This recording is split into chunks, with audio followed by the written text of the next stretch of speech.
친구와 함께 편하게 영화 이야기 나누고 싶었던 적이 있었나요? 온라인에서 영화 이야기를 나누고 싶었는데 영화에 대해서 잘 알아야만 대화에 낄 수 있을 것 같아 망설여졌던 적은 없었나요? 그렇다면 오늘 밤 여기 잘 오셨습니다. 흐름드 살롱에서 매주 수요일 밤 11시에 펼쳐지는 보통 사람들의 영화수다 나이트 시네마입니다. 안녕하세요. 당신의 밤이 온통 영화가 되는 곳 보통 사람들의 영화수다 나이트 시네마입니다. 동명의 연극을 영화한 작품으로 제95회 아카데미 시상식에서 나무주연상과 분장상을 수상한 더 웨일의 스포일러 감상후기 토론회를 진행을 해보겠습니다.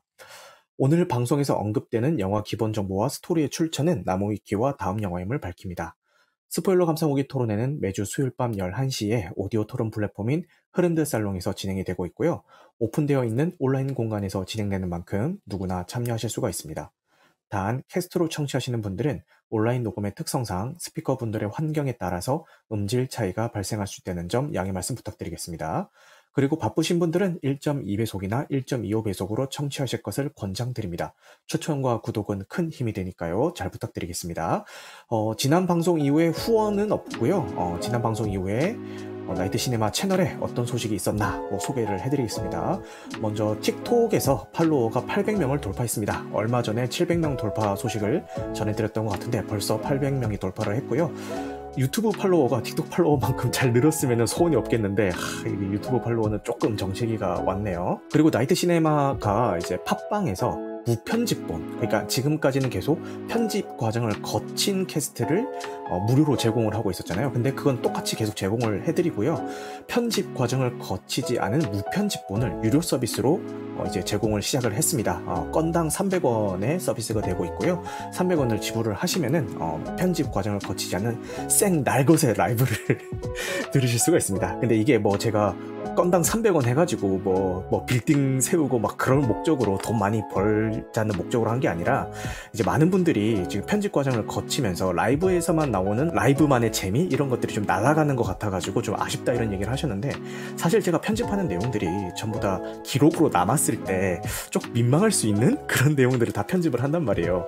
그래서 이거를 그냥 무료로 공개해서 누구나 다 듣게 하기보다는 기꺼이 내 컨텐츠를 듣기 위해서는 단돈 300원이라도 지불할 의향이 있는 사람이라면은 이런 민감하거나 좀 그런 내용들을 듣더라도 충분히 좀 이해하면서 들어주시겠지라는 그 믿음에 그냥 300원의 유료 서비스를 하고 있는 거니까요. 오해는 없으셨으면 좋겠습니다. 어떤 상업적인 목적이라기보다는 무편집본에 대한 두려움에 대한 진입 장벽을 하나 제가 딱 설치를 해놨다고 해야 되나? 그런 걸로 좀 이해를 해주시면 더 감사할 것 같습니다. 네, 그리고 제95회 아카데미 시상식이 진행이 됐었죠. 그러니까 주요 부문 수상작들이 Everything Everywhere All at Once, 그리고 서부전선 이상 없다, 탑건 매버릭, 그리고 아바타 물의 길, 그리고 기에르모 델 토로의 피노키오 등등이 주요 부분에 수상을 했는데요. 이 모두 나이트 시네마에서 다뤘던 작품들입니다, 여러분. 그래서 나이트 시네마 작품 선택 폼 미쳤다라는 생각을 하면서 좀 뿌듯함이 막 이렇게 밀려오더라고요. 그래서 앞으로도 좀 좋은 작품들 많이 다뤄가지고 그 다음에 있을 아카데미 시상식에서도 이거 전부 다 나이트 시네마에서 다뤘던 건데? 라는 이야기가 나올 수 있도록 좀 더 노력을 해보도록 하겠습니다. 그리고 오늘 다루는 더 웨일까지 하면은 진짜 거의 많은 작품들을 다루게 된 거죠. 수상작들 중에서, 그죠? 줄거리 소개를 시작해 보도록 하겠습니다. 272kg이라는 심각한 초고도 비만 상태인 찰리는 온라인으로 대학에서 강의를 하며 살아갑니다. 어느 날 새 생명 교단의 선교사인 토마스는 전도를 위해서 우연히 들리게 된 집에서 가슴을 움켜쥔 채 고통스러워하고 있는 찰리를 발견하게 됩니다. 그는 토마스에게 종이를 건네고 거기에 적힌 글을 읽어달라고 부탁을 합니다. 그것은 허먼 멜빌의 소설 모비딕에 관한 에세이입니다. 그를 개인적으로 돌봐주고 있는 간호사 리즈가 도착한 뒤에야 겨우 진정한 찰리에게 토마스는 왜 그 에세이를 읽어달라고 했는지 물어봅니다. 찰리는 그것을 들으며 죽고 싶었기 때문이라고 대답을 합니다. 그의 예감대로 리즈는 당장 병원에 가지 않으면 찰리가 일주일 안에 죽고 말 것이라고 이야기를 합니다. 폭식으로 혹사시켜온 비대한 몸을 심장은 더는 견디지 못하게 된 것이죠. 하지만 리즈의 바람과는 달리 찰리는 돈이 많이 든다며 병원에 가지 않고 다가오는 죽음을 받아들이기로 합니다. 그는 전처와의 사이에서 낳은 딸 엘리에게 연락을 하게 되고 그가 은둔해 있는 집으로 찾아온 딸과 8년 만에 재회하게 됩니다. 시한부를 선고받고서야 그가 딸을 찾은 이유는 과연 무엇일까요? 죽음이 예정된 일주일 뒤 그를 기다리고 있는 운명은 과연 어떤 모습일까요? 영화 더 웨일입니다. 먼저 기본 정보부터 살펴보고 가시겠습니다. 레퀴엠, 더 레슬러, 블랙스완, 마더 등 무거운 분위기의 영화를 만들어 오신 데런 에러노프스키 감독님의 작품입니다. 시한부를 선고받은 272kg의 찰리 역은 이번 제95회 아카데미 시상식에서 이 작품으로 나무주연상을 수상한 브래든 프레이저 배우가 연기를 해주셨습니다. 수상 소감으로 영화의 소재에 맞춰서 고래만이 깊은 곳까지 헤엄을 칠 수 있다라고 말해서 뜨거운 박수를 받기도 했죠. 미이라 시리즈를 통해서 전성기를 누리던 그가 이혼으로 인한 위저럴 폭탄과 영화계 간부에 의한 동성 성추행 등을 겪으면서 우울증을 포함한 정신적인 문제들을 겪기 시작을 했고 이로 인해서 긴 공백기를 가지게 되었죠. 그가 겪었던 인생의 암흑기를 지켜봐온 관객들의 입장에서는 이 영화의 찰리와 그를 동일시하면서 감상을 하셨을 것 같습니다. 배우에게 있어서 본인의 인생을 투영하고 있는 인물을 연기한다는 것은 어쩌면 배우 생에 한 번 있을까 말까 한 큰 행운일 수도 있을 것 같습니다. 브랜든 프레이저는 데런 에러노프스키 감독을 만나서 그 기회를 얻었고 영화에 대한 평가는 갈릴 수가 있어도 그의 연기에 대한 평가는 갈릴 수가 없을 만큼 최선의 기량을 펼쳐주셨습니다. 보는 이의 관점에 따라서는 혐오스러울 수도 있는 찰리라는 캐릭터가 마냥 밉지만은 않았던 것은 어쩌면 관객들도 캐릭터의 배우를 투영해서 봤기 때문일 것 같습니다. 영화는 이런 찰리를 통해서 진정한 의미의 구원이란 무엇인지에 대해서 이야기하는 것 같았습니다. 스스로를 구원할 수 있는 건 자기 자신밖에 없으며 구원은 이타적인 행위보다는 때로는 이기적인 행위에서 오는 것이라는 메시지를 담아서 말이죠. 죽음을 앞둔 찰리를 구원한 것은 종교도 의술도 그 무엇도 아닌 숨어 지내던 자기 자신을 있는 그대로 드러내고 딸의 목소리로 딸이 쓴 모비딕에 대한 에세이 구절을 듣는 것이었습니다. 이는 찰리의 관점에서 보면 구원일 수가 있지만 다른 사람의 입장에서는 오히려 민폐일 수도 있는 행동이죠. 뒤늦게 동성애에 눈을 떠서 멀쩡한 가정을 버린 그가 시한부 선고를 받고서야 딸인 엘리를 찾았을 때 엘리는 당연히 그를 미워할 수밖에 없습니다. 엘리가 뱉어내는 모진 말들과 행동들을 어떻게든 긍정적인 쪽으로 해석하고자 애쓰는 찰리의 모습에서 지나친 정신승리를 시도하고 있는 건 아닌가? 라는 의문마저 듭니다. 하지만 결국 구원은 자기 마음속에 있는 걸림돌이 해소가 되고 나서야 찾아올 수가 있는 것이고 그것을 해소하기 위해서는 그 방법이 정신승리든 자기 합리화든 간에 중요치 않다라고 말하고 있는 것 같았습니다. 많은 리뷰어들이 이 영화는 반종교적인 곳에서 구원을 찾는 영화라고 말씀들을 해주십니다. 그리고 영화에서 계속 인용되고 있는 허먼 멜빌의 소설 모비딕의 이야기라고도 합니다. 다 너무 좋은 얘기고 들으면서 공감도 많이 갔지만 저는 여기서 조금 다르게 생각을 해봤습니다. 지금부터는 들으시는 사람에 따라서 다소 불편한 이야기가 될 수도 있으니까요. 혹시 가족들이 함께 타고 있는 자동차와 같은 공개된 장소에서 듣고 계신 분이 계신다면 여기서 잠시 멈췄다가 나중에 혼자 들으시는 것을 권장해 드리겠습니다. 오늘 뭔가 제가 평소에는 이렇게까지 대본을 준비 안 하거든요. 그냥 키워드 몇 개만 써놓고 그냥 그 키워드만 보고 내 생각을 이렇게 얘기하는데 오늘은 좀 글로 풀어 쓰다 보니까 평소에는 약간 진짜 대화하듯이 얘기했는데 이걸 써놓고 읽다 보니까 어쩔 수 없이 좀 읽는 게 티가 나게 되네요. 좀 양해 부탁드릴게요. 이 영화는 찰리가 게이 포르노를 보면서 자위행위하는 장면으로 시작이 됩니다. 처음에 저는 이 장면이 단순히 그냥 찰리가 게이라는 것을 보여줌과 동시에 극도의 흥분 상태가 되었을 때 심장에 무리가 올 수도 있는 건강 상태라는 것을 보여주기 위한 장면으로만 생각을 했습니다. 그런데 영화를 보고 나서 계속 영화를 곱씹어 보니까요. 결국 이 영화는 시작부터 끝까지 찰리가 자위행위하는 과정을 그리고 있는 게 아닌가라는 생각이 들었습니다. 영어권 작품이기 때문에 스스로 위로한다는 뜻인 한자인 자위라는 단어를 인지하고 만든 건 당연히 아니겠지만 결국 자위행위에서의 자위도 스스로를 위로한다는 뜻을 가졌다는 면에서는 자기 자신만이 스스로를 구원할 수 있다는 메시지와 통하고 있지 않나라는 생각이 들었습니다. 성관계는 상호작용을 하면서 이루어집니다. 이타적인 행동이 들어가는 행위라는 거죠. 물론 지 혼자 찍 했다고 끝내버리는 그 가제가 노래하는 곳에서 나오는 그런 이기적인 성관계도 있긴 하지만 대부분의 성관계는 이타적인 행위가 들어가면서 이제 이루어지게 되죠. 하지만 자위 행위는 오롯이 나 자신만을 생각하며 이루어지는 행위입니다. 그죠? 자위 행위를 하기 위해서 보는 뭐 영상이든 글이든 상상이든 뭐든 간에 철저히 스스로의 취향이나 성향 위주로 선택을 하게 되죠. 가장 솔직한 원초적인 본인만의 욕구를 담아서 말이죠. 결국 여기서 말하는 구원은 자위에 비유되고 있다는 생각을 했습니다. 마지막에 딸이 읽어주는 에세이를 듣자 자리에서 벌떡 일어나는 찰리가 행복한 표정을 지으면서 고개를 뒤로 젖히는 장면은 자위행위에서의 절정에서 느끼는 표정과도 흡사합니다. 그런 맥락에서 찰리가 구원받는 장면에서 자위행위 끝에 사정을 하는 표정과 비슷한 표정을 배치한 게 아닌가라는 생각을 한번 해봤습니다. 영화 제목인 더 웨일도 뭐 모비딕에 나오는 고래에 비유해서 장명한 것이라고 이제 많이들 얘기를 하시는데 계속 제가 이 자위행위에 꽂혀가지고 생각을 하다 보니까 이거 고래 잡는다라고 할 때 그 고래라서 더 웨일인가? 라는 약간 요거는 그냥 농담입니다. 그냥 엉뚱한 생각도 한번 해보게 됐습니다. 네, 그래요. 요건 농담입니다. 당연히 그 모비딕에 나오는 그 고래를 한 거겠죠. 근데 이게 꽂혀가지고 생각하다 보니까 거기까지 생각이 흘러가게 되더라고요. 네. 오늘 이렇게 혼자 주저리 말이 좀 길었는데 오래 기다리셨습니다. 이제는 스피커분들을 모시고 이야기를 한번 들어보도록 하겠습니다. 제가 드리고 싶은 질문들 그리고 같이 이야기하고 싶은 것들도 좀 준비를 해왔는데요. 여기 와주신 분들 이야기를 한번 들으면서도 좀 더 한번 얘기를 해봤으면 좋겠네요. 자, 먼저 오늘 처음 참여해주신 족구왕님부터 제가 한번 여쭤보도록 하겠습니다. 요거 어떻게 보셨는지 말씀 부탁드릴게요. 약간 첫 느낌은 역시 이 데런 이름이 뭐였죠? 데런 감독 이름이? 감독님 성함이요?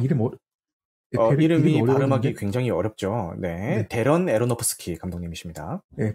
저는 그 감독 영화를 더 레슬러랑 블랙스완은 봤거든요. 네. 근데 그거를 보고 나서 블랙스완도 진짜 이거 너무 광기 같은 영화 아닌가? 이 생각이 들었거든요. 네. 그래서 나탈리 포트만이 진짜 이렇게 혹독하게 다이어트하고 막 하는 장면이 저는 실제 약간 영화 배우 같은 삶처럼 보였어요. 사실 그 영화에서. 그러니까 영화 벽을 막기 위해서 살을 찌었다가 뺐다가 하는 그 배우들이 되게 많잖아요. 그렇죠. 그래가지고 약간 진짜 이거 약간 투영한 영화인가 삶에? 약간 진짜. 근데 더 레슬러도 너무 유명하다시피 미키 루크가 전성기 때 진짜 라인업 위크 때 정말 존잘남. 진짜. 그렇죠. 되게 섹시한 잘 나가다가 한순간에 이렇게 무너지면서 약간 이제 완전 잊혀진 존재가 됐는데 그 레슬러를 약간 그때 복귀한 거잖아요. 네. 이것도 약간 진짜 감독이 이거를 약간 배우랑 약간 일치시켰네 이 생각이 좀 들었거든요. 근데 외에도 딱 보고 나서 느낌이 너무 좋은 영화인 건 알겠어요. 네. 근데 제가 아직 영화 보는 눈이 약간 아카데미처럼 깊지가 않아서 이렇게 내용이 이렇게 어렵지? 아까 좋은 건 알겠는데 네. 뭐가 안 좋은지 모르겠는 거예요, 대체. 그런 게 있지. 맞아요. 어떤 건지 알겠는데 좋다는데 대체 뭐가 좋았던 거지? 그래서 약간 어떤 느낌이었냐면 이런 영화는 헤어질 결심도 약간 이런 느낌이었어요. 헤어질 보고 나서 다들 막 좋다고 극찬하는데 저도 개봉날을 봤거든요. 네. 좋은 건 알겠는데 네. 대체 뭐가 좋은 거지? 그거를 설명을 못 하겠는 거예요, 대체. 맞아, 그런 영화 있어요. 맞아요. 네. 분명히 나쁘진 않았는데 뭐지 이 영화? 되게 인상도 좋았는데 뭐 어떤 게 좋았어라고 하면 예를 들어서 라라랜드 같은 경우는 나는 그 마지막 눈빛 연기가 너무 좋았어 라고 말을 할 수 있고, 예를 들어서 만약에 뭐 제가 뭐 이렇게 좋아했던 포레스트 검프 영화는 나는 이 영화의 그런 스토리에서 미국 역사를 녹여낸 게 너무 좋았어라고 말할 수 있었는데, 네. 이 영화도 보고 나서 어떻게 말해야 되지? 생각을 조금 하다가 이제 또 이 팟캐스트 온다 그래도 조금 다시 한번 생각 정리를 해보니까, 네. 좀 찾아보니까 그 웨일이라는 말이 그 고도비만을 약간 놀리는 발언이래요. 맞아요. 그런 뜻도 있다 그래가지고, 네. 제 생각은 결국 그 구원은 결국 사람한테 있는 게 아닌가라는 생각을 조금 했어요. 네. 왜냐면 그 마지막에 결국 그 스포해도 되나요? 그럼요. 네, 마지막에 결국 그 캠을 키잖아요. 네. 그런 장면을 보면서 결국 나 혼자만 이렇게 웅크리고 있다고 인생이 달라질 건 없고, 내가 원하는 구원은 결국 내가 물론 인간에게 상처를 받아서 그렇게 됐지만 결국 인간에 대한 구원은 인간에서 오는 게 아닌가? 라는 생각을 많이 해봤던 것 같아요. 그러니까 제가 그 좋아하는 작년에 제일 재밌게 본 드라마가 나의 해방 일지인데, 네. 거기서도 결국 제 생각은 그 작년에 구씨도 네. 결국 김지연한테 결국 구원을 받는다고 생각을 했었거든요. 그렇죠. 그래서 결국 이 영화도 결국 인간의 만남에서 당연히 스트레스가 쌓이고 피곤할 때도 있지만 결국 인간의 위로받고 결국 또 기댈 때는 인간밖에 없지 않나라는 생각을 해봤던 것 같아요. 그래서 여기까지입니다. 네. 그런 지금 족구왕님이 말씀해주신 그런 관점에서 본다면은 뭐 이 영화는 물론 구원도 뭐 사람으로부터 올 수 있는 거지만 그 반대로 상처도 사람으로부터 받을 수 있다라고 그런 네. 양면을 다 얘기하고 있다라는 생각도 좀 드네요. 말씀 듣다 보니까. 네. 네. 저도 요새 막 그런 거를 많이 느끼는 것 같은데. 아이고. 결국 진짜 네. 힘든 거는 알다시피 회사 일이 아니에요. 그렇지. 회사 일이 아니고 인간관계거든요. 회사에서의 뭐 직장 상사의 관계, 동료와의 관계, 직장 후배들과의 관계, 뭐 고객들과 또 장사하시는 분들은 고객들과의 관계. 사실 이런 게 사실 더 힘든 거잖아요. 맞아요. 그래가지고 결국 진짜 인간인지라 진짜 네. 결국 인간에게 결국도 위로받고 인간에게 구원받는 게 아닌가라는 생각을 해봤던 것 같아요. 네, 좋습니다.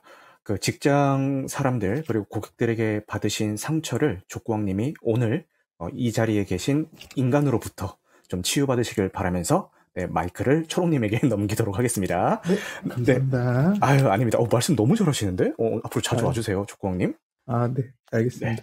네, 그리고 초롱님은 이거 어떻게 보셨을까요? 일단 작품이 가진 에너지에 네. 굉장히 빨려들듯이 보았고요. 네. 나중에 알고 보니까 영화가 연극이 원작이더라고요. 맞아요. 예, 한정된 장소에서 그 한정된 카메라 워킹과 그 몇 안 되는 배우들 안에서 이루어지는 작품이 가진 에너지가 참 좋았고, 네. 예, 좋았습니다. 네, 네, 말씀 감사합니다. 뭐, 항상 우리 초롱님은 그래요. 밀당의 어떤 고수, 쌉고수. 좋아요.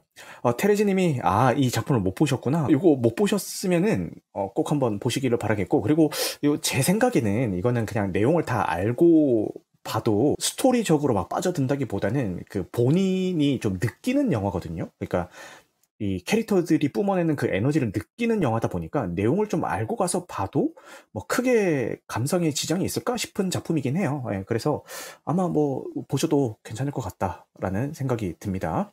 네, 그 다음에 우리 소대가리님 어서오세요. 네, 요거 어떻게 보셨는지 말씀 부탁드리겠습니다. 처음에 굉장히 좋았습니다. 카메라 이렇게 잡아주는 장면이라든가 이야기 흘러가는 전반적인 어떤 방식들이 되게 좋았는데 네. 결말 보고 되게 많이 실망했어요. 결말에서 왜일까요? 결국에는 이 얘기하려고 이렇게 달려왔나 이 생각이 들었던 게 네. 처음에는 퀴어 이야기로 시작합니다. 그렇죠. 그리고 되게 그 비만인 남자. 그렇죠. 그리고 그 사람은 자기를 드러내길 되게 겁내하고. 그렇죠. 그리고 자기 파괴적이에요. 그렇죠. 이런 인물을 앞세워서 어떤 이야기를 할까 되게 기대도 많이 되고 이야기가 진행되는 게 되게 흥미로운데 네. 결론은 가족주의로 구원받는 남자의 이야기로 끝나는 것 같아서 이건 전에도 했던 얘기 아닌가라는 생각이 들고 전에 봤던 영화 중에 아까 앞에 조구왕님 많이 해주신 데런 아로노프스키 영화들 네. 그런 주제의식도 있어요. 블랙스완이라든가 미키 루코 나왔던 더 레슬러라든가 네.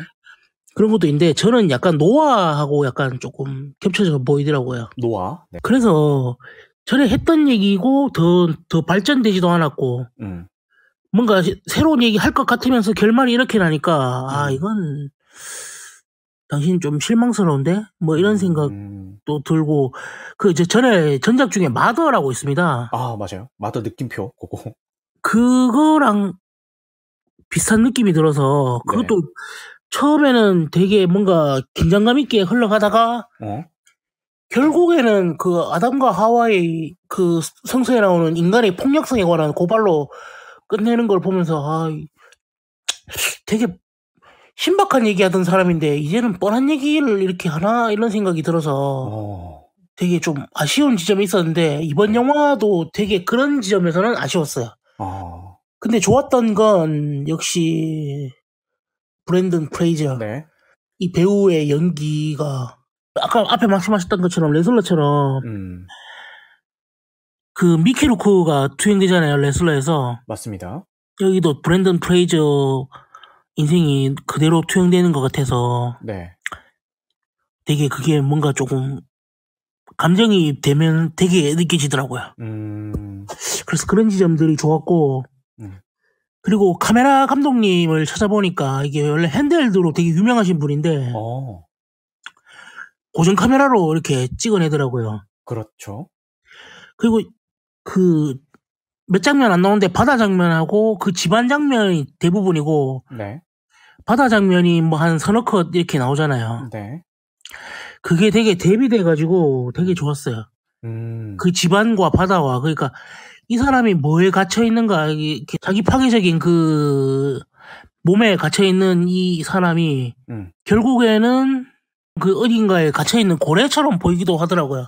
그렇죠. 그런 방식의 연출들도 괜찮긴 했는데 결국에는 마지막에 다 말아먹었다. 다 보고 난 마지막 느낌이 그랬어요. 예, 죄송합니다. 네, 아닙니다. 근데 그 말씀 중에 약간 물음표가 떴던 거는 아까 가족주의로 마무리한다. 다른 말씀은 다 동의를 하는데 이 영화가 이 가족주의를 다룬 영화가는 이제 저는 조금은 다르게 봤거든요. 그러니까, 그럴 수 있죠. 제 느낌도 그래요.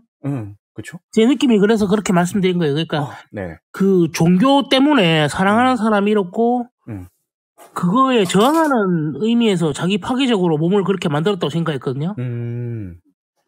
근데 결국에는 그걸 구원해주는 것 또한 가족밖에 없다라는 식의 이야기로 들렸거든요, 저한테는. 그 측면에서는 그런 것 같네요. 네. 그러니까 내가 버렸던 내 가족, 하지만 내가 파괴되고 있지만 결국에는 그 사람들이 잘 살 수 있다면 내가 남겨진 사람들이 더 잘 살아갈 수 있다면은 내 인생은 실패한 인생이 아닌 거라는 걸 증명하기 위한 그 방식이 되게 별로더라고요, 저는. 네, 알겠습니다. 예, 초롱님 한마디. 네, 초롱님 말씀해 주세요. 제가 사실 이 작품을 좋게 봤지만 네. 무엇 하나 정의 내리기가 힘든 다양한 그 생각이 나올 것 같았어요. 저도 그쵸. 이제 정리가 잘 안 됐었는데 소대가리님 말씀을 듣고 제가 어떤 감상을 느꼈는지가 오히려 정리가 좀 된 것 같아서 말씀을 드리고 싶어서요. 네. 예. 이게 이 감독님이 지속적으로 종교에 빗대어서 이제 다양한 주제들을 같은 동어 반복을 하는 건 맞는 것 같아요. 네. 이전에 마더나 노아 같은 작품에서도 그랬고. 근데 이번 작품에서 제가 좀 다르다고 느낀 거는 네. 오히려 좀 더 노골적으로 이기적인 사람의 그 욕구를 드러낸 부분이 크다고 생각을 했거든요. 그래서 저는 오히려 가족적이지 않다고 느꼈던 것 같아요. 오히려? 네네네. 이 딸이 뛰어난 글재주를 가지고 있고 그 재능을 펼쳐내게 해주고 싶은 게 어찌 보면 딸에 대한 사랑이라기보다는 내가 그 작중에서도 얘기하지만 내가 단 한 가지라도 제대로 이게 살면서 제대로 한 일이 있다는 걸 알아야겠다는. 그렇죠. 맞아요. 그 주인공의 외침처럼. 맞아요. 그 주인공이 굉장히 지독히 이기적인 사람이라고 생각했거든요. 맞습니다. 네. 예, 뭐 자기가 돈을 모으는 것도 완전 자기 만족으로만 느껴지고, 결국엔 딸을 버린 것도 사실이고, 자기가 좋아하는 동성 여인 따라서 가고, 하지만 그 모든 선택들이 뭐 동성 여인의 죽음이라든지 안 좋은 쪽으로만 이렇게 흘러갔는데, 맞아. 어떻게든 죽기 전에 자기가 한 선택 안에서 자기가 잉태한 작품 혹은 그러니까 에세이로 많이 거기서는 비유되는데 그걸 이제 딸에게 투영하고 딸이 그것을 그 재능을 빛이 나고 있다는 것을 보고 나서 이제 마지막 그 엔딩 장면이 나왔다고 생각을 하거든요. 예, 해서 어찌 보면 이 영화가 굉장히 가족주의적이면서도 이기적인 인간의 본성, 욕구를 눈에 띄게 드러낸 아까 나시님이 말씀해주신 자위 같은 영화가 아닐까. 예, 저도 그렇게 조금 정리가 되는 것 같습니다. 이상입니다. 네. 네, 말씀 감사합니다. 그 자위 비유를 들면서 불쾌하게 들릴까봐 쓰면서도 약간 좀 걱정을 했는데 그래도 좀 공감하면서 잘 들어주셔서 감사합니다. 네. 저 한마디만 더. 네. 자위 얘기에 공감을 잘 못했었는데 그것도 제가 이제 들으면서 생각을 해보니까 이 모비 딕이라는 작품이 모비와 딕이잖아요. 네. 딕. 도식이죠. 어찌 보면 이게 굉장히 시작부터 자위로 시작하고 어찌 보면 이게 굉장히 성기. 그쵸. 찍! 예, 그런 영화일 수도 있겠다는 저도 생각을 해보게 되었습니다. 이상입니다. 아니, 지금. 초롱딕한 이야기 감사합니다. 그렇네. 모비 딕? 그렇네. 너무 웃긴다. 아니, 근데 딸이 글을 너무 못 써요. 잘 쓰지 않았나요? 좀. 개판이었죠. 저 나이 때 저렇게 쓰면 잘 쓴다고 생각을 했는데, 어떤 면에서요, 조대관님? 아니, 너무 못 써요. 그냥 기승전결도 없고, 사실 그게 저는 자기 위안이라고 생각했거든요. 내가 남겨진 유산이, 그러니까 그거 글 잘 쓴다고 이게 위로받는 게 아니라, 그 내 딸이 날 닮아서 재능이 있다고 위로받는 게 아니라, 그 자기 합리화하는 것 같아. 잘 쓴 거라고. 잘 쓴다고 스스로가 믿는 거죠, 그냥. 믿는 게 아니라 그거 합리화 시키는 거죠. 그러니까. 모비딕에 대한 그 에세이를 읽으면서 그걸 참 답답하더라고요. 보고 그 구원 받을 게 없어서 참 저런 글에다가 자기 감정이입해가지고 솔직하다는 그 이유 하나만으로 이거를 그렇게 이제 자기 죽기 전에 구원받으려고 애쓰는 건 되게 안타깝더라고요. 맞아요. 그런 식으로 구원받으려고 하는 게. 근데 말씀 잘 해주셨는데 저도 뭐 비슷하게 느꼈고요. 근데 결국은 그냥 그 얘기를 하려고 만든 영화이기 때문에 뭐 주인공이 좀 되게 한심하게 느껴지는 것도 뭐 정상이라고 생각이 듭니다.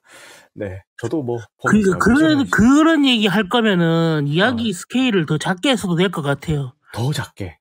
그러니까 굳이 그렇게 비만인 남자가 나오지 않았어도 됐고 퀴어인 것까지는 이해하겠는데 굳이 그렇게 이렇게 비만인 체형에 곧 죽어가는 남자를 꼭 그렇게까지 설정했어야 됐나? 뭐 이런 생각까지 들더라고요. 좀 모든 게 좀 과잉이긴 하죠, 설정들이. 그죠? 지금 뭐 소대가리님이 사이즈를 좀 더 줄여도 되지 않았었나 이런 얘기를 해주셨는데 사이즈 얘기하니까 갑자기 생각이 난 건데 이거 영화 처음에 시작할 때 4:3 비율로 촬영이 됐잖아요. 영화가 진행되다가 언젠가는 다시 옆으로 이렇게 쭉 늘어나겠지라고 생각하면서 봤는데 끝까지 4:3 비율을 이제 고집을 하더라고요. 그래서 처음에는 뭐 좀 튀고 싶었나? 뭐 이런 생각을 했는데 이제 끝나고 나서 생각을 해보면은 이게 연극이 원작이었기 때문에 그 공간적인 게 굉장히 제약적이잖아요. 그리고 나오는 인물들도 이제 다른 영화에 비해서는 정말 적은 편이기도 하고 그리고 이게 아까도 제가 뭐 스포일러 상관없이 보실 수 있는 이유가 캐릭터가 뿜어내는 것들을 이제 관객이 느끼는 영화이기 때문에 뭐 스포일러 상관없다 이런 식으로 얘기를 했는데 그 인물이 뿜어내는 그 에너지를 느끼기에는 차라리 막 화면을 막 넓게 써가지고 주변에 뭐 이것저것 막 다 보이게 하는 것보다는 차라리 4대3 비율로 해서 그 4대3 비율 안에 그 인물 한 명 한 명을 그냥 꽉꽉 이렇게 담아내는 게 좀 더 효율적인 좀 장치라고 이제 감독이 판단한 게 아닌가라는 생각이 좀 들기는 하더라고요.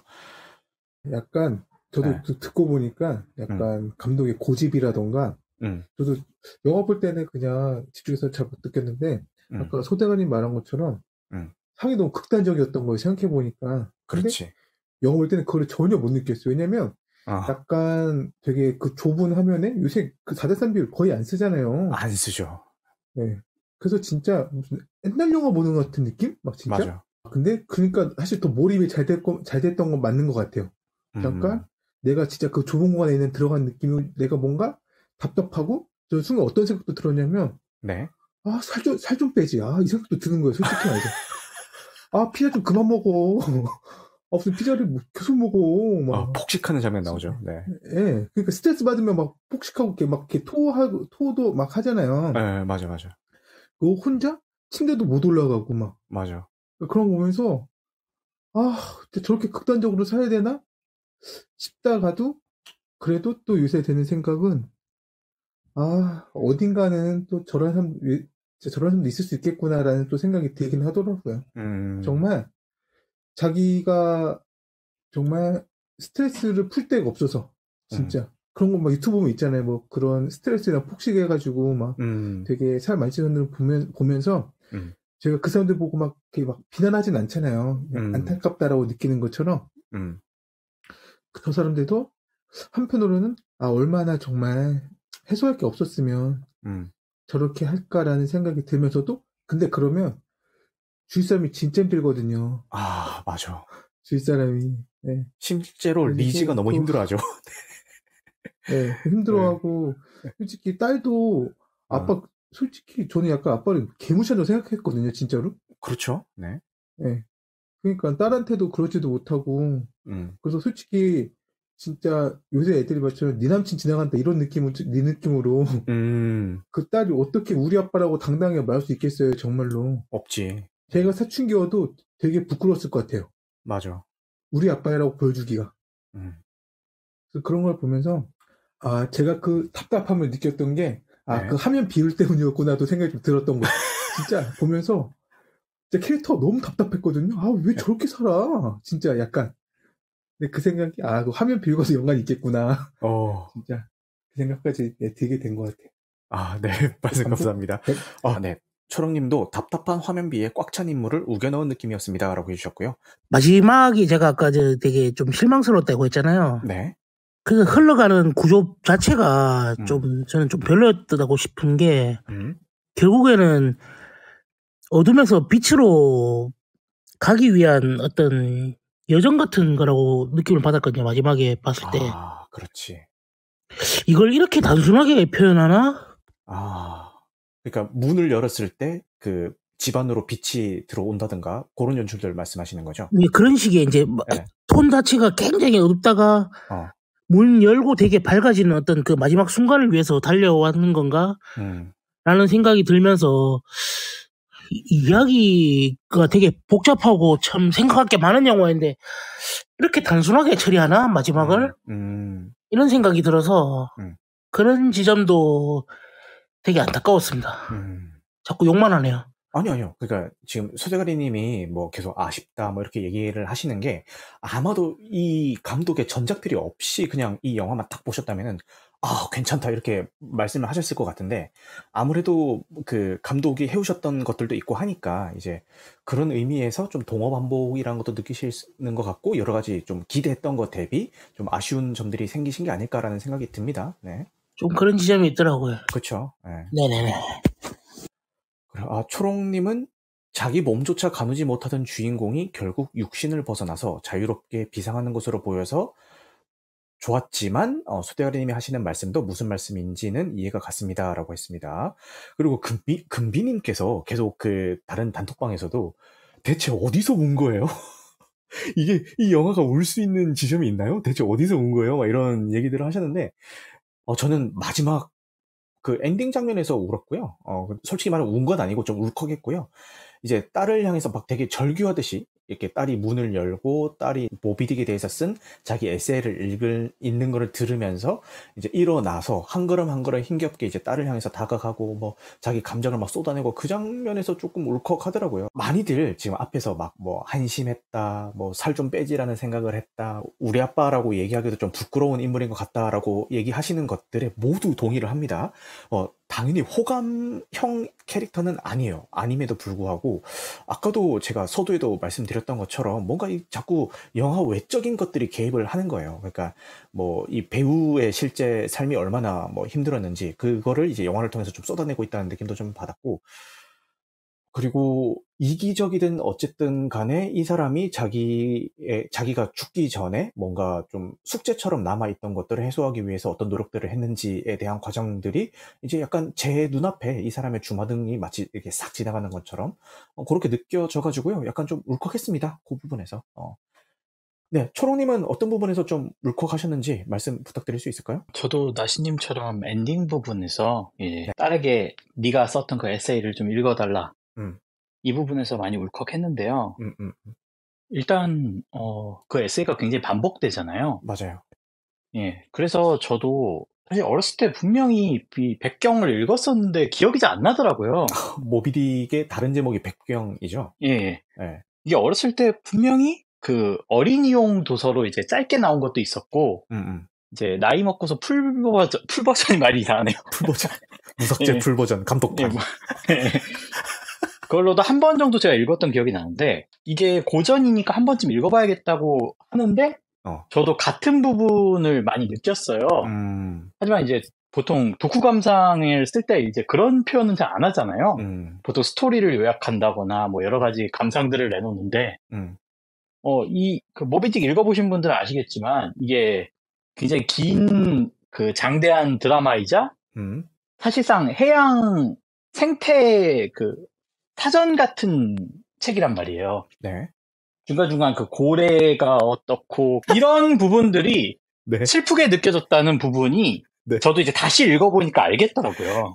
이 길고 어찌 보면 지루할 수 있는 이야기에 이렇게 맛깔나는 그 토막 상식들을 넣으면서 화자가 이렇게 이야기를 이어갔다는 거에 대해서 네. 그 포인트를 캐치한 딸이 주인공을 좀 대견해 보였던 것 같아요.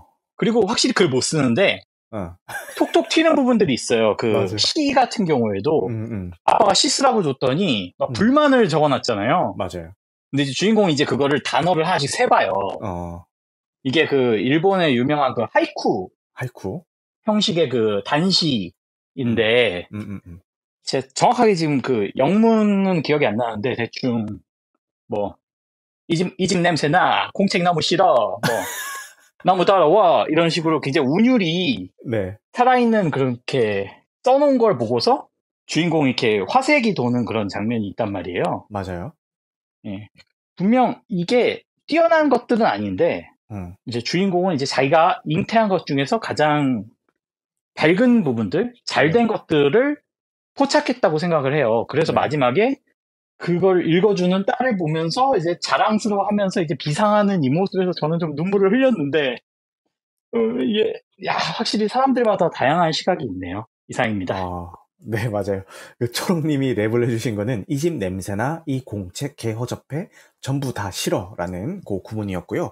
하이쿠가 이제 오치로 운율로 되었기 때문에, 그 영어로도 여기에 맞췄고 이제 황석희 번역가께서 한글로 이제 번역을 하면서도 요 오치로 율에 이제 맞춰서 이렇게 번역을 하셨더라고요. 네, 그래서 초롱님 말씀 잘 들었습니다. 지난번 앤트맨 할 때 저희 양자 세계에서의 불륜썰 이후로 너무 재밌게 들었습니다.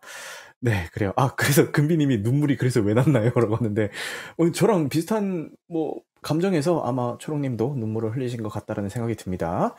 그래요. 그리고 오래 기다리셨습니다. 테레지님 안녕하세요. 이 영화를 무리해서라도 좀 볼 걸 그랬나 싶은데 저희 동네 가까운 데서 하는 데가 없네요. 맞아. 이거 상영관이 별로 없어요. 진짜. 슬퍼요. 진짜.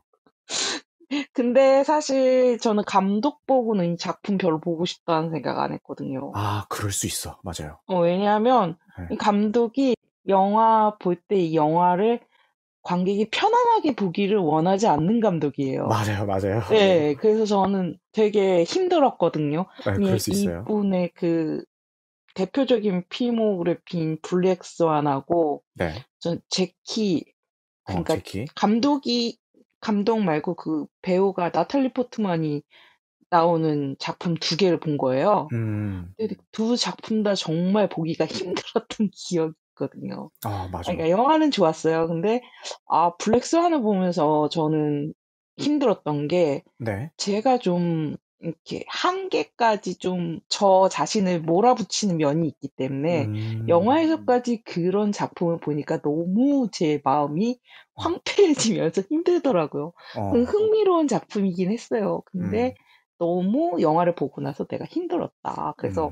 데런 감독이 만든 작품이라는 거 듣고 보고 싶다는 생각 안 했다가 주연 배우 때문에 보고 싶다는 생각을 했어요. 다른 분들이 추천을 많이 하기도 했고, 왜냐하면 저는 그 배우의 빛나는 시절의 모습이 어땠는지 알고 있고, 맞아. 그 배우가 굉장히 괜찮은 배우였다는 것도 알고 있거든요. 네. 근데 헐리우드에서 그 배우를 굉장히 혹사를 많이 시켰고, 그치. 그래서 결국에는 그런 식으로 이제 그 당시에 한참 그 헐리우드 영화 르네상스 시기에 배우들이 굉장히 혹사를 많이 당했고 그때 당시에 그래서 이제 아까운 나이에 죽은 배우들도 좀 있었어요. 약물 중독이라던가 뭐 그런 식으로 되게 아까운 배우들이 많았었고 그 시대에 좀 그렇게 희생당한 배우들이 있었기 때문에 그러니까 말 그대로 떴다가 지는 그런 배우들도 굉장히 많았단 말이에요.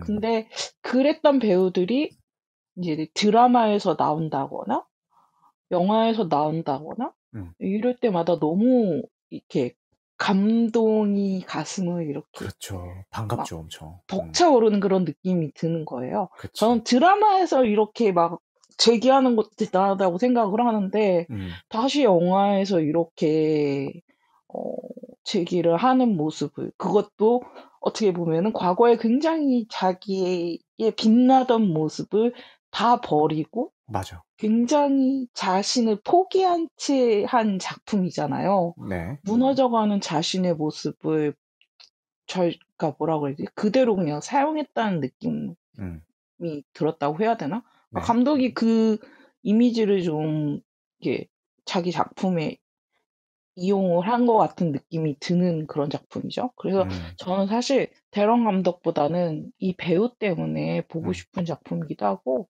배우의 힘을 아마 작품에서 많이 느끼셨을 것 같다는 생각이 들어요. 맞아요. 영화는 보지 못했지만 정말 좋은 배우거든요. 그래서 영화는 보지 못했지만 그냥 한마디 하고 싶었습니다. 아닙니다. 영화를 안 보고도 이 정도까지 말씀하실 수 있다는 거는 테레즈님의 내공에 감탄을 하고 갑니다.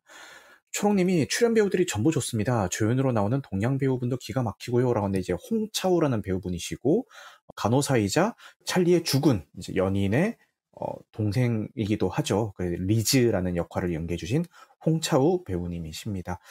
앞으로 이 작품에 나온 배우들 모두 좀 이후의 행보를 좀 기대를 한번 해보겠습니다. 다른 분들도 다 훌륭하고 잘 해주셨는데 선교 목적으로 왔던 이 토머스 역할을 연기해주신 타이 심킨스라는 배우분, 이분이 진짜 약간 그 사이비에 가스라이팅 당한 그 약간 흐리멍텅한 그 눈빛이 있잖아요. 약간 반은 맛이 간 듯한.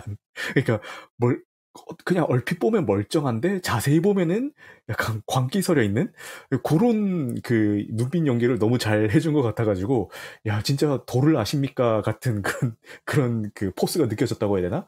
그런 역할을 되게 잘 연기를 해주셨던 것 같아요. 그래요.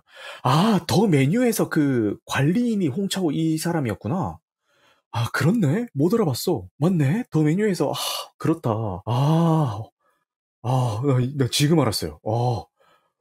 제가 이분의 필모를 막 찾아본 건 아니어가지고, 그렇네.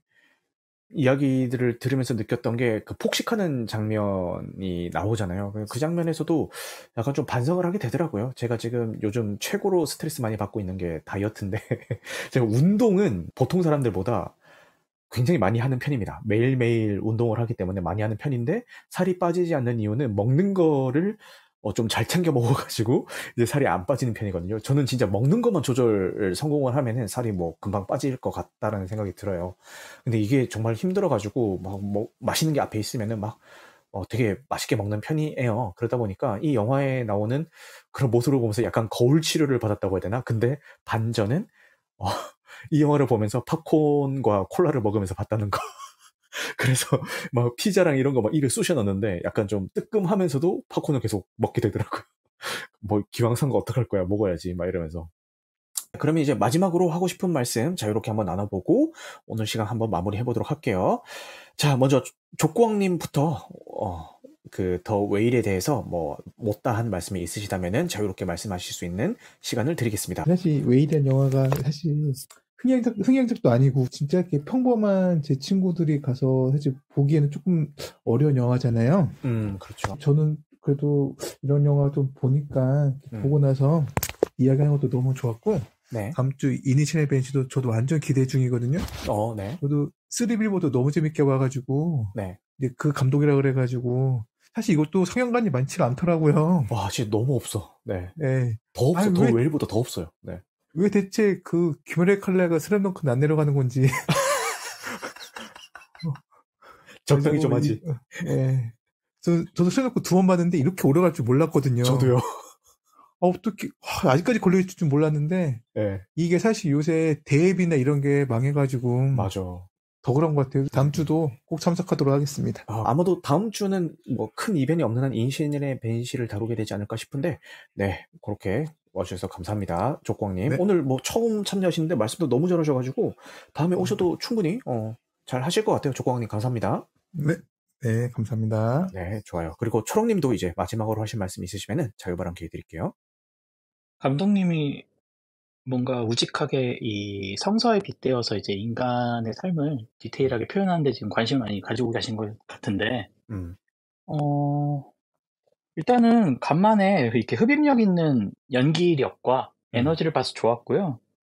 사실 이 영화가 좀 더 이야기할 거리가 많을 것 같은데 제가 약간 미천한 지식으로 얘기를 해서 좀 쑥스럽고, 네. 다른 분들이 더 잘 이야기를 해주실 거라고 생각하고 이만 내려가겠습니다. 감사합니다. 네, 오늘 초롱님 하드캐리 해주셔서 너무너무 감사합니다. 그 다음에 소도가리님도 네, 자유발언 기회 드리겠습니다. 예, 어려운 주제를 너무 좀 쉬운 방향으로 이야기를 끌고 가는 거에 대해서 좀 반성을 좀 하셨으면 좋겠고, 대런 감독님. 네. 스드가리님이 예전에 하셨던 말씀 중에서 때로는 어려운 이야기는 어렵게 할 줄도 알아야 되고 어렵게 볼 줄도 알아야 된다 뭐 이런 얘기를 한번 하신 적이 있어요. 그죠? 그런 맥락에서. 마지막에 제자들한테 진솔하게 쓰라고 하잖아요. 네.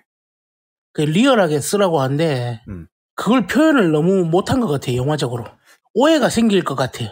그러니까 아마 그 교수의 조언은 사실 그대로를 쓰라는 게 아니라, 그러니까 그 이야기 안에서의 이제 개연성 같은 걸 구축하라는 얘기일 건데, 그걸 그런 식으로 표현한 거 보고, 저 사람은 교수로서의 자질도 좀 많이 떨어지는 것 같다, 이런 생각이 들더라고요. 자기 글도 되게 못 쓸 것 같다라는 생각이 들었습니다. 그럼으로써 영화의 개연성도 좀 많이 떨어지는 느낌이었고요. 네. 네. 마지막 말씀 감사합니다. 듣다 보니까 이제 어떤 면에서 좀 별로라고 느끼셨는지에 대해서 저도 좀 공감이 가게 되네요. 네. 감사합니다. 그래요. 그 다음에 테레지 님도 마지막으로 하실 말씀 있으실까요? 저는 영화를 아직 안 봤으니까 봐야겠죠? 네. 근데 네. 저는 감독님 보고 이 작품 보는 게 아니라 배우 보고 봅니다. 그 배우를 다시 스크린에서 본다는 것만으로도 의미가 깊은 작품입니다. 네. 좋은 말씀 감사합니다. 요거 나중에 뭐 OTT라도 뜨면은 한번 보시기를 권장을 드리겠습니다. 그래요. 그리고 나사님. 우선 연극을 좋아하시는 분들이 연극 볼 때 뭔가 항상 아쉬운 부분이 배우의 표정이나 이런 걸 자세히 보지 못해서 감정이입을 더 못하는 거에 조금 아쉬움을 느끼거든요. 그치. 그래서 이게 연극을 기반으로 만든 영화인데 네. 좀 더 배우의 감정선이나 이걸 더 잘 이해하기 위해서 이 영화를 본다면 적극 추천. 이게 그 배우 주인공이 얼만큼 답답한 사람이고 사람 미치게 하는 사람인지 온전하게 몰입할 수 있는 최적화된 영화라고 생각을 했어요. 맞아요. 네. 네. 그래서 그 마지막에 저도 마지막 끝나는 장면에서 펑펑 울리면서 운 게, 내가 속 터져도 이렇게 울 수 있구나. 내가 이렇게 복장 터지는 울음이 영화 보면서도 나올 수 있구나라고 느끼게 해준 영화가 이 영화였어요. 네. 그래서 저는 굉장히 감명 깊게 봤고, 근데 함부로 추천은 못 하겠는. 그치. 그런. 너무 자극적이고, 맞아. 본격 다이어트 조장 영화. 모든 식욕을 다 떨어뜨리게 해버리는 그런 영화. 흡연 권장 영화. 라고 마무리하겠습니다. 네. 네, 감사합니다. 나사님이 아니면 듣기 힘든 그런 감상평이었던 것 같아요. 너무 감사합니다, 나사님. 오늘 이렇게 다양한 이야기들을 나눠봤는데 좋은 쪽이든 나쁜 쪽이든 간에 할 얘기가 되게 많은 작품이라고는 생각을 했습니다. 그리고 족구왕님께서도 서두에 말씀하셨던 것처럼 저 역시도 이 감상에 대한 생각이 정리가 되는 데까지 시간이 되게 오래 걸렸어요. 보통 뭐 다른 영화들 같은 경우는 이제 영화가 딱 끝나고 나서 엔딩 크레딧 올라갈 때 그때쯤이면 어느 정도 좀 생각 정리가 되고 늦어도 영화관에서 집으로 오는 그 길에는 생각 정리가 다 되거든요. 근데 이 작품은 생각 정리가 안 되는 거예요. 며칠이 지나도. 그래가지고 좀 최근에 봤던 영화 중에서 영화 상영이 끝나고 난 뒤에 가장 많이 생각을 했던 작품 중에 하나가 아닐까라는 생각이 듭니다. 그럼에도 불구하고 영화가 뿜어내고 있는 전체적인 분위기가 약간 좀 우울하기도 하고, 그래서 남들에게 막 되게 권장하기는 좀 어렵지만 그래도 이 감독님의 전작들이 본인 취향에 맞았다면은 한 번쯤은 꼭 챙겨보셨으면 하는 작품이기도 합니다. 그래요. 이 작품에서 어떤 식으로든 찰리가 구원을 받았듯이 이 찰리를 연기했던 브래든 프레이저 역시도 이런 아카데미 시상식에서 나무주연상을 수상을 함으로써 이제 구원을 받으신 거라고 생각이 됩니다. 근데 아무래도 제 생각에는 이 상을 받았다는 그 자체가 구원이라기보다는 상을 받음으로 해서 앞으로 펼쳐질 브래든 프레이저 배우의 어떤 꽃길, 그런 꽃길이 진정한 구원이 되기를 바라면서 오늘 이 방송 마치도록 하겠습니다.